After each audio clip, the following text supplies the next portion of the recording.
La pluie était incessante cet après-midi-là, martelant le pare-brise de sa luxueuse voiture noire alors qu'elle s'arrêtait sur le bas-côté d'une route déserte. Il frappa le volant, frustré. Le moteur venait de rendre l'âme. Il était censé assister à une réunion discrète avec des investisseurs dans 1 heure, mais le destin en avait décidé autrement. Sans réseau et sans âme qui vivent à l'horizon, il ouvrit le capot lui-même, ignorant tout des moteurs. C'est alors qu'elle apparut. Couverte de graisse, trempée de la tête aux pieds, avançant avec détermination sous la pluie. Elle portait une combinaison bleu marine et tenait une boîte à outils usée dans une main. Elle s'appelait Rena. Elle ne posa pas de questions, se contentant d'offrir son aide avec un sourire qui contrastait avec la froideur du temps. Avec des mains assurées, elle s'accroupit près du moteur et se mit au travail, la pluie dégoulinant de sa queue de cheval en désordre. Il était stupéfait, non seulement par ses compétences, mais par son énergie, son calme et la façon dont elle ignorait la tempête autour d'elle, comme si elle n'avait aucune importance. Lorsqu'elle eut terminé, le moteur rugit à nouveau. Elle rabattit le capot et essuya ses mains sur un chiffon glissé dans sa ceinture.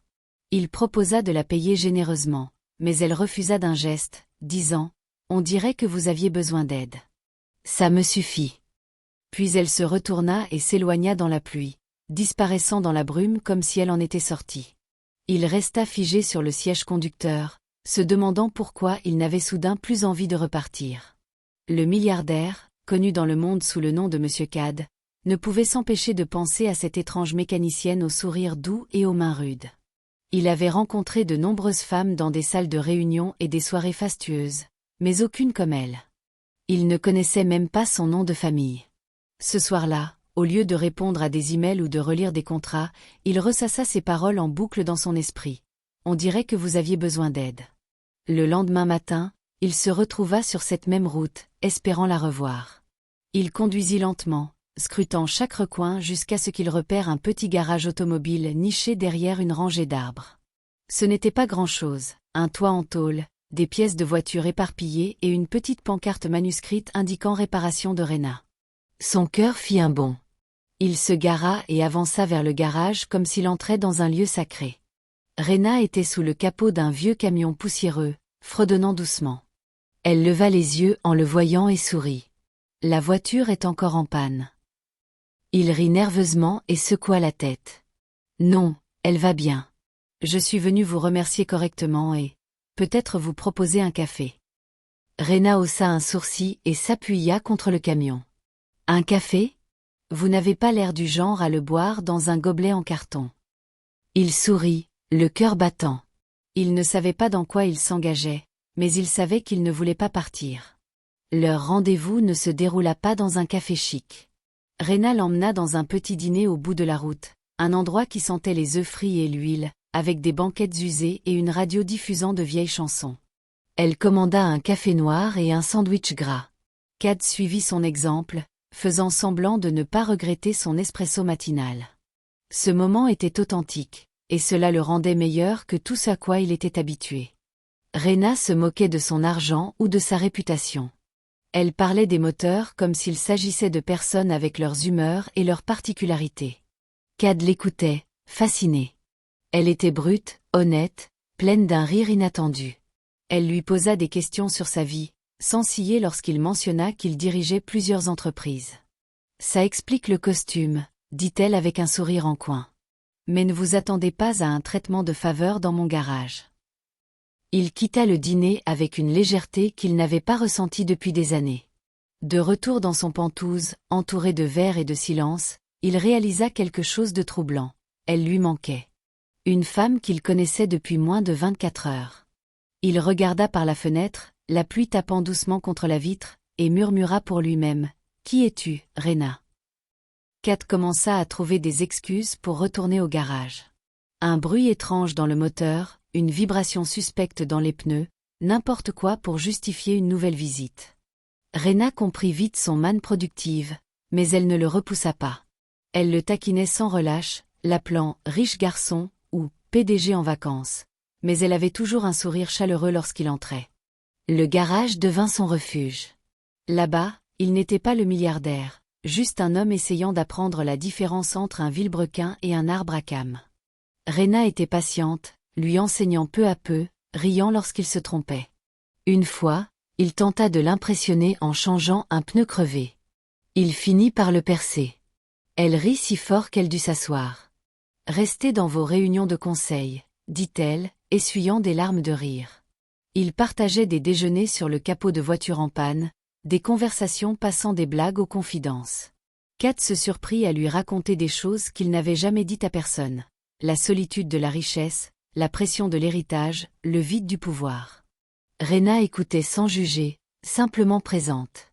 Elle n'avait pas idée qu'il tombait amoureux, vite et fort. Un soir, alors que la lumière déclinait, Rena lui tendit une clé à molette et lui montra comment changer des bougies d'allumage. Leurs mains se frôlèrent, et l'air entre eux changea. Leurs regards se croisèrent, et pendant un instant, le temps sembla s'arrêter. Mais juste au moment où Kat se penchait vers elle, une voiture entra dans le garage, brisant l'instant. Rena recula, se raclant la gorge, son expression indéchiffrable. Kat rentra chez lui ce soir-là, frustré. Il n'était pas habitué à l'incertitude. Dans son monde, tout était clair, affaires, décisions, résultats. Mais avec Rena, tout était imprévisible. Il voulait lui dire ce qu'il ressentait, mais une voix intérieure l'avertit. Ne la presse pas. Elle est différente. Alors il attendit, revenant chaque jour avec une nouvelle excuse, espérant une autre chance de se rapprocher. Mais Rena aussi luttait. Elle se sentait attirée par lui, mais l'écart entre leurs mondes était immense. Elle avait construit sa vie sur l'indépendance, l'autonomie, et l'évitement des chagrins d'amour. Tomber amoureuse d'un milliardaire, c'était le genre de chose qui ne pouvait que mal finir. Pourtant, chaque fois qu'il lui souriait, elle sentait ses murs s'effriter. La pluie revint un soir, comme le premier jour de leur rencontre.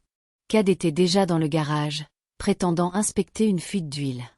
Rena se tenait à côté de lui, observant la tempête. « C'est drôle, » dit-elle doucement. « La pluie t'a amené à moi. » Il la regarda, sa voix à peine audible. « Peut-être qu'elle m'a ramené à la vie. » Elle se tourna vers lui, les yeux écarquillés par quelque chose d'indicible. Avant qu'aucun d'eux ne puisse ajouter quoi que ce soit, un coup de tonnerre retentit, et l'électricité du garage s'éteignit. L'obscurité soudaine et le bruit de la pluie sur le toit de tôle rendaient le moment irréel. Kat chercha sa main, et elle ne la retira pas. « Rena, commença-t-il. Je ne sais pas comment dire ça, mais... » Elle l'interrompit par un baiser. Doux, hésitant, mais sincère. Lorsque les lumières revinrent, ils étaient toujours proches, essoufflés. Rena recula, clignant des yeux. « Je ne fais pas ça d'habitude, » murmura-t-elle. « Moi non plus, » répondit-il en souriant. À partir de cet instant, tout changea. Pas seulement à cause du baiser, mais parce que leur cœur avait enfin parlé.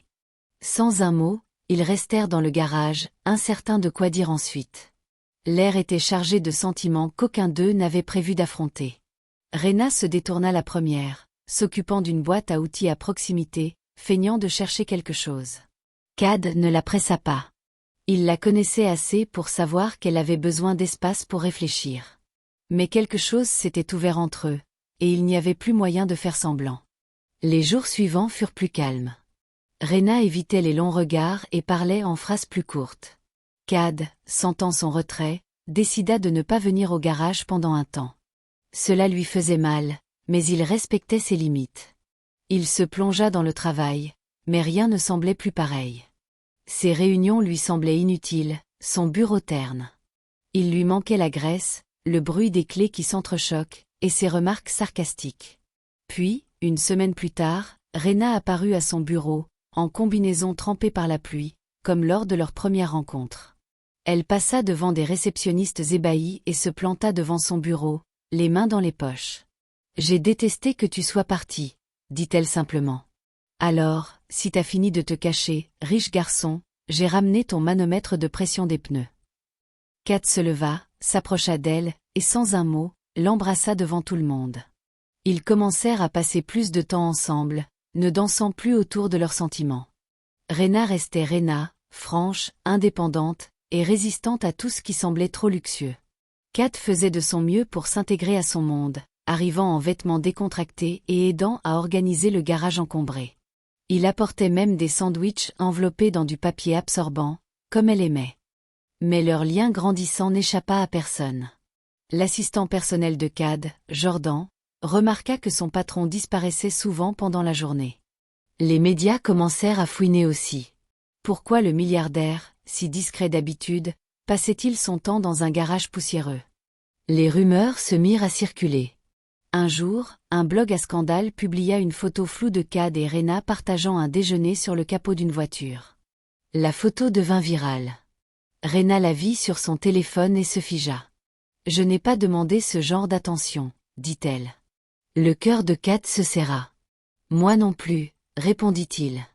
Mais je ne laisserai pas ça nous effrayer. » Rena n'était pas convaincue. « Ton monde a des caméras et des opinions.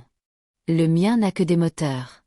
Peut-être qu'ils ne sont pas faits pour se mélanger. » Mais même en disant cela, sa voix trembla, trahissant ses véritables émotions.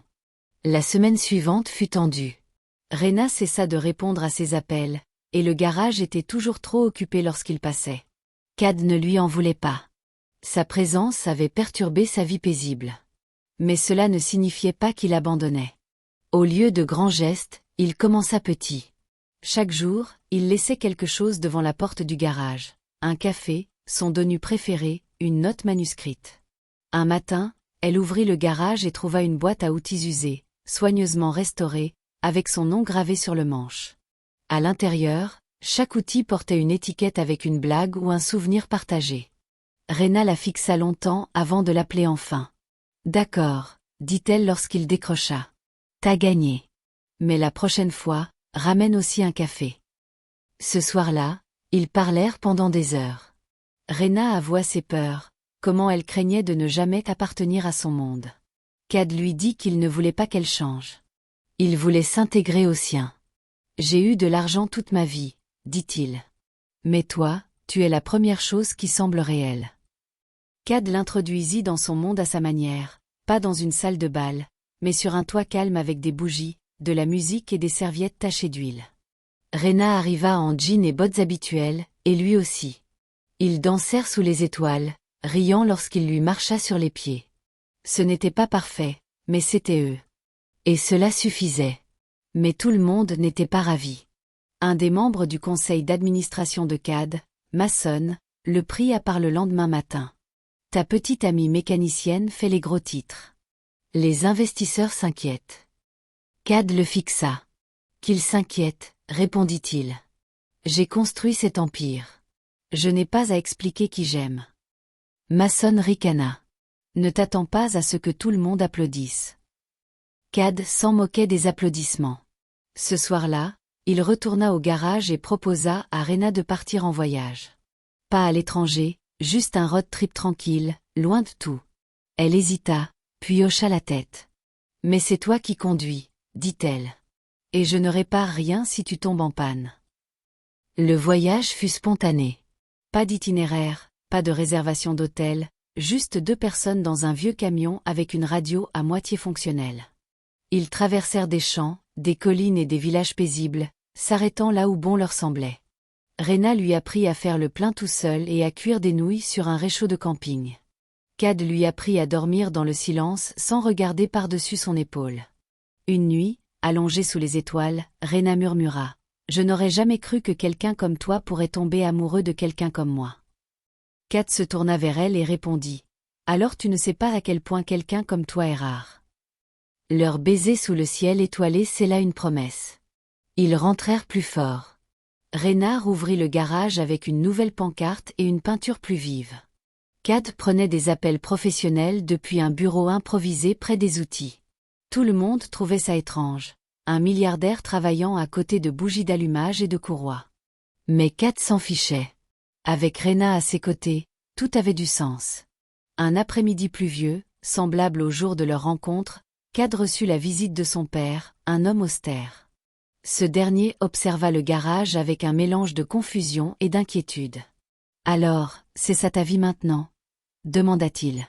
Cad ne s'y pas. « C'est la période où j'ai été le plus heureux. » Rena sortit, essuyant ses mains. Elle reconnut immédiatement la ressemblance et tendit la main. Le père de Cad la serra à contre-cœur. Ils échangèrent des politesses, mais la tension était palpable. Après son départ, Rena demanda, « C'était dur ?» Cad hocha la tête. « Mais pas aussi dur que de te perdre. » Ils restèrent silencieux un moment avant que Rena ne pose sa tête sur son épaule. « Peu importe ce que les gens disent. Si c'est mal, je ne veux pas avoir raison. » Cad rit, la serrant contre lui. « Alors restons dans l'erreur ensemble. » Les jours suivants furent paisibles. Cad jonglait entre ses appels professionnels et son aide au garage. Il était nul avec les outils, mais Rena adorait le regarder essayer. Les habitants de la ville s'habituèrent à la vue étrange d'un milliardaire accroupi sous des voitures ou balayant le sol. Certains commencèrent même à les appeler « le couple taché de graisse ». Rena faisait semblant de détester ce surnom, mais elle souriait en secret lorsqu'elle l'entendait. Puis vint une surprise inattendue. Une voiture de luxe tomba en panne juste devant le garage. Une voiture que Cad reconnut immédiatement. Elle appartenait à Cassandra, son ex-fiancée. Elle en sortit, choquée de voir Cad, et encore plus de le voir tenant une clé à côté d'une femme en combinaison. « Cad, c'est quoi ça? Une crise de la quarantaine ?» railla-t-elle. Rena haussa un sourcil, mais ne dit rien. Cad s'avança vers Cassandra avec une assurance calme. « C'est ma vie maintenant, » dit-il. « Et voici Rena.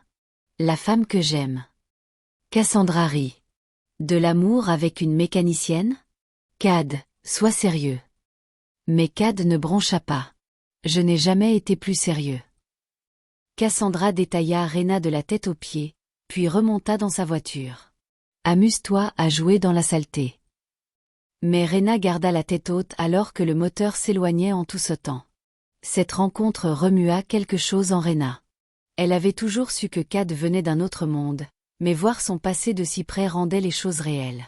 Ce soir-là, elle resta seule dans le garage longtemps après la fermeture, fixant une photo d'elle et de son défunt père accrochée au-dessus de son établi. « Suis-je vraiment assez pour quelqu'un comme lui ?»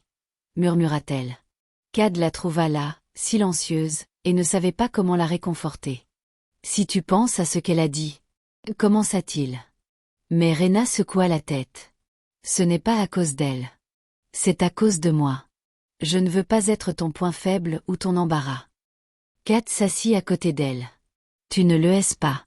Tu es la seule chose dans ma vie qui me rend fière. » Ils ne parlèrent pas beaucoup après cela, mais lorsqu'ils fermèrent le garage et rentrèrent à pied, Cad tendit la main, et cette fois, Rena la serra fort, sans hésiter.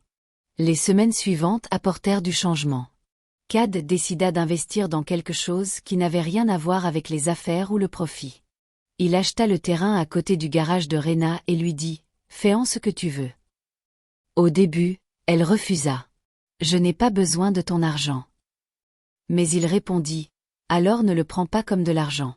Prends-le comme de la confiance. » Rena décida de construire une extension, un espace pour que les jeunes apprennent la mécanique automobile, en particulier ceux qui n'avaient nulle part où aller.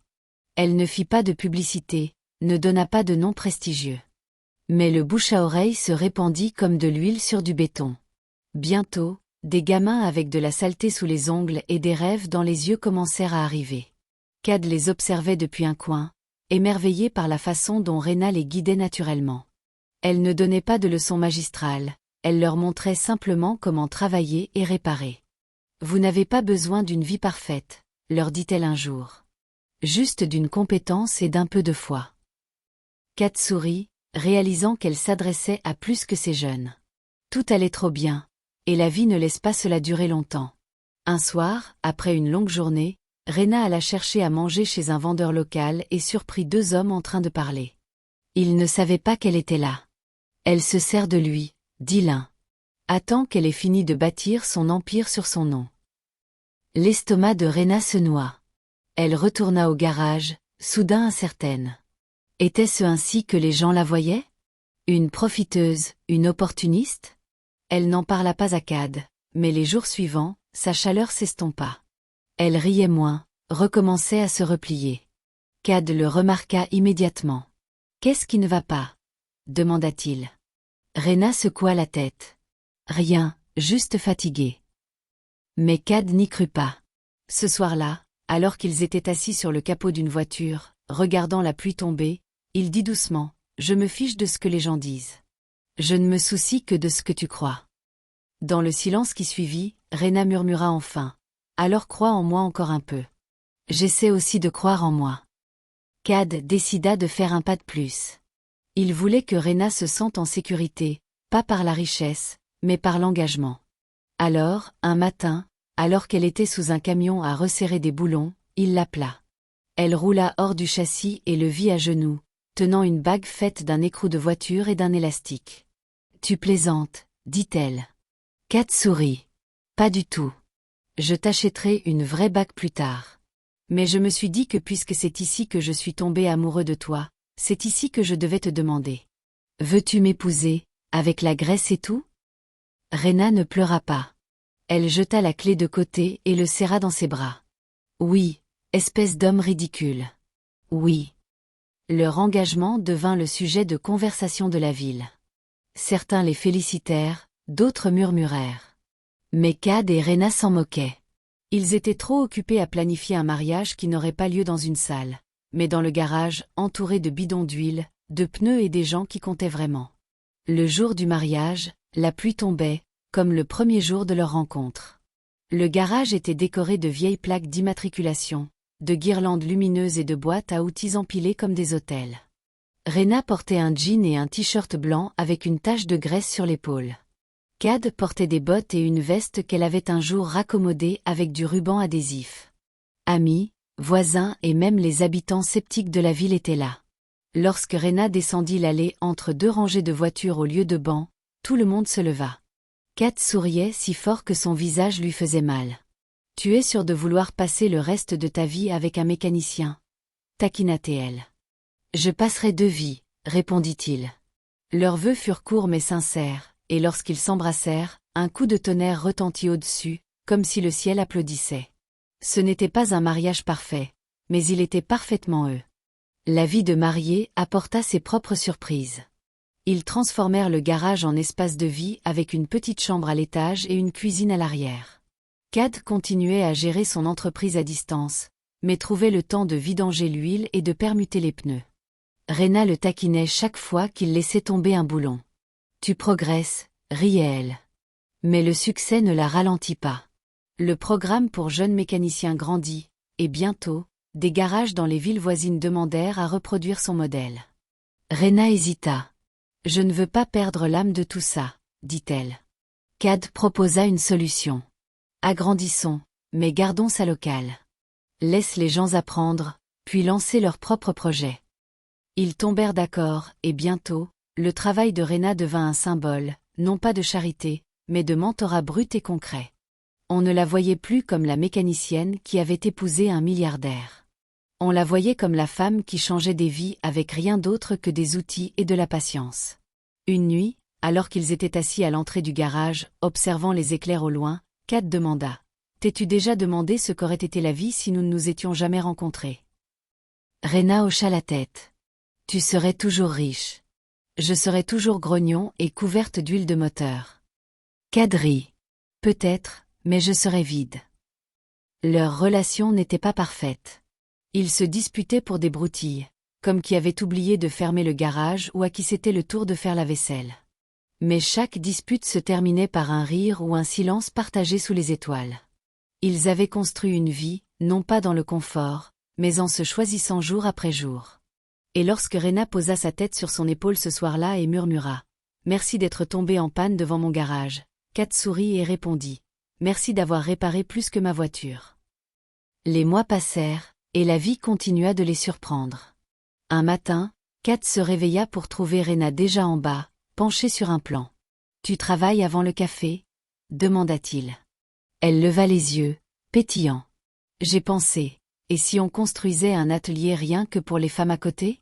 Leur apprendre à réparer leur propre voiture. » Cad sourit. « T'es dangereuse quand t'as une idée avant le petit déjeuner. » Rena haussa les épaules.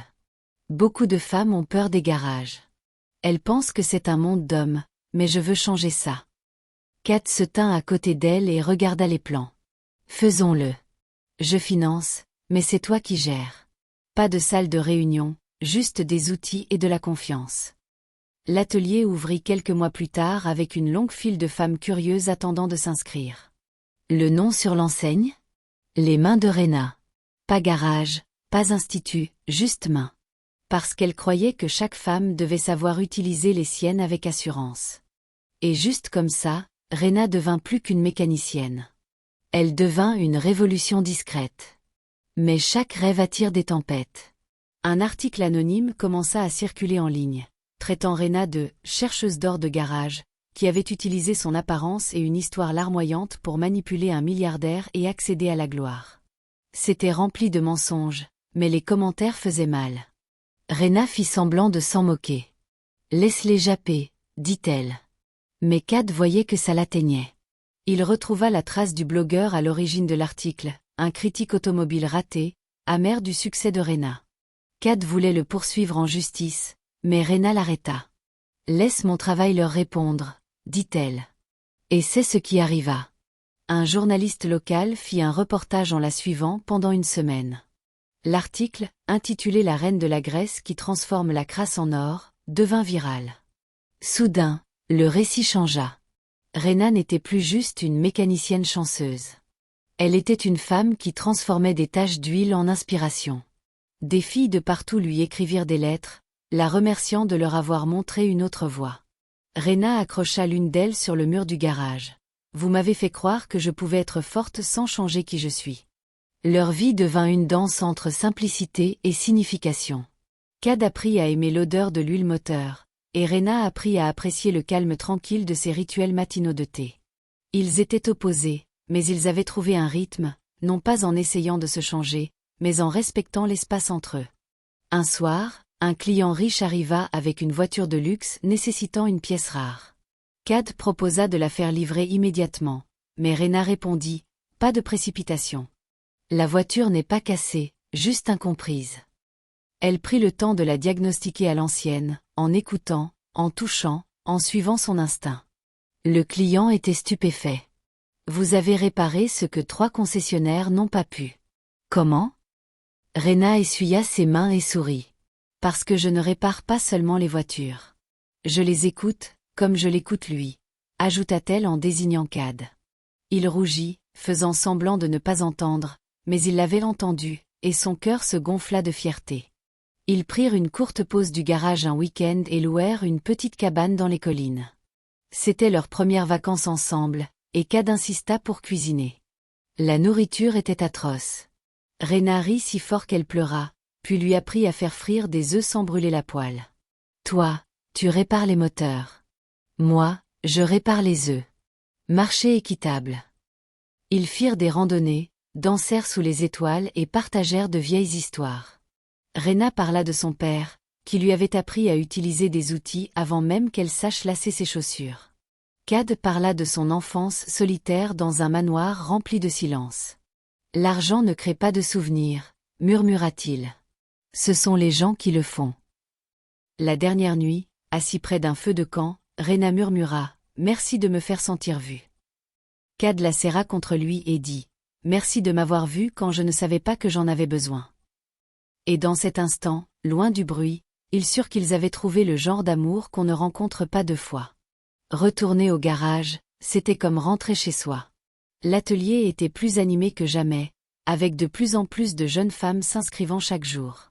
Cad observait avec une admiration discrète alors que Rena dominait la scène avec force et grâce. Elle n'élevait jamais la voix. Elle n'en avait pas besoin. Sa présence seule était un tonnerre. Mais un après-midi, un désastre faillit frapper. Une jeune apprenante renversa accidentellement un cric hydraulique. La voiture au-dessus bascula dangereusement, là où Rena inspectait en dessous. Cad le vit et cria son nom. Elle roula hors de la juste à temps, se cognant le coude durement mais évitant le pire.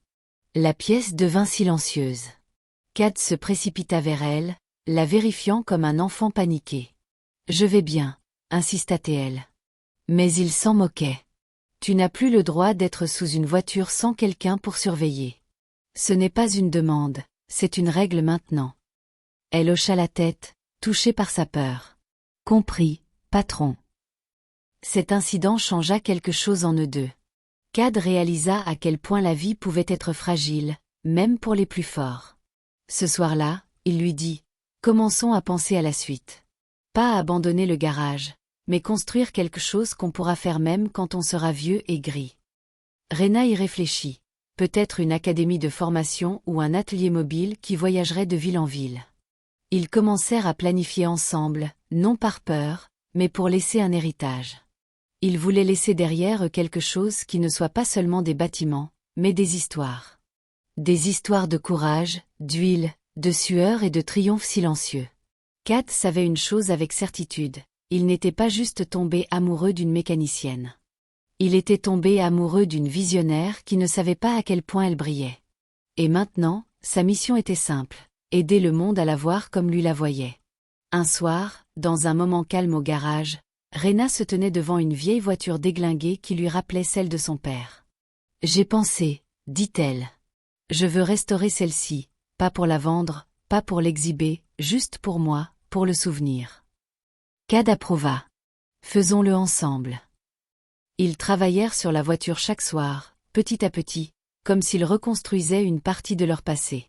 En nettoyant le moteur, en repeignant les côtés, en remplaçant des pièces, ils parlèrent plus profondément que jamais, de leurs peurs, de leurs rêves, de comment aucun d'eux n'aurait imaginé finir ici et pourtant ne l'échangerait pour rien au monde.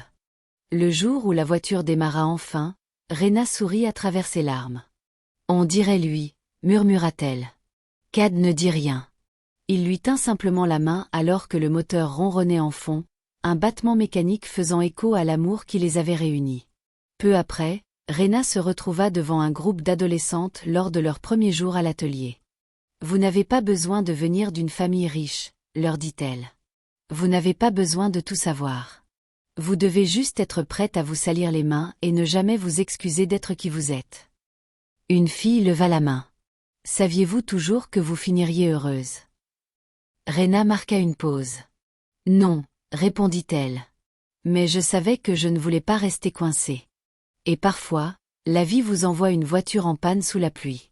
Si vous êtes assez courageuse pour la réparer, vous pourriez bien trouver votre avenir au volant. » Kat se tenait au fond, bras croisés, l'observant avec admiration. Il n'avait pas besoin de le dire à voix haute. Tous ceux qui les voyaient savaient que c'était une histoire d'amour écrite dans les taches d'huile, les moteurs reconstruits et une défiance silencieuse. Au fil des années, leur histoire devint une sorte de légende dans la ville. Les gens apportaient leur voiture au garage non seulement pour des réparations, mais pour un peu de cette magie, ce sentiment que peut-être, juste peut-être, l'amour et le sens de la vie pouvaient se trouver dans les endroits les plus improbables. Rena et Cad ne se lassèrent jamais du travail. Ils ajoutèrent des bails au garage, embauchèrent plus d'apprenants et gardèrent leur soirée sacrée. Dîner sur le capot d'une voiture sous les étoiles, qu'il pleuve ou qu'il fasse beau. Pas d'interview, pas de caméra. Juste eux et la vie qu'ils avaient construite. Une nuit, alors qu'ils étaient allongés sous une voiture pour changer son silencieux, Rena rit. « Tu sais ce qui est drôle ? Je pensais que t'étais juste un riche arrogant en costume. » Kat sourit. « Et moi, je pensais que t'étais juste une mécanicienne têtue couverte de graisse. » Elle lui donna un coup de coude. « Je le suis toujours. »« Tant mieux, » dit-il. « Je ne voudrais pas que ça change. » Des années plus tard, un jeune couple s'arrêta au garage, leur voiture en panne sous la pluie. La fille semblait agitée, le garçon frustré. Rena sortit, toujours en combinaison, et dit avec un sourire. « Ne vous inquiétez pas, on va arranger ça. » Kat jeta un œil depuis l'intérieur, plus âgé mais toujours charmeur. « Besoin d'aide, mon amour. » Le couple regarda autour d'eux et murmura. « C'est cet endroit ? La célèbre histoire d'amour du garage ?» Rena et Cad échangèrent un regard et rirent. « C'est juste un garage, » dit Rena. « Mais parfois, la magie opère ici. » Et alors que le tonnerre grondait au-dessus et que les gouttes de pluie frappaient le toit, le cycle recommença. L'amour trouvé non pas dans des châteaux ou des palais, mais dans un humble garage où les choses cassées retrouvent une nouvelle vie, et les cœurs, comme les moteurs, ont une seconde chance de tourner.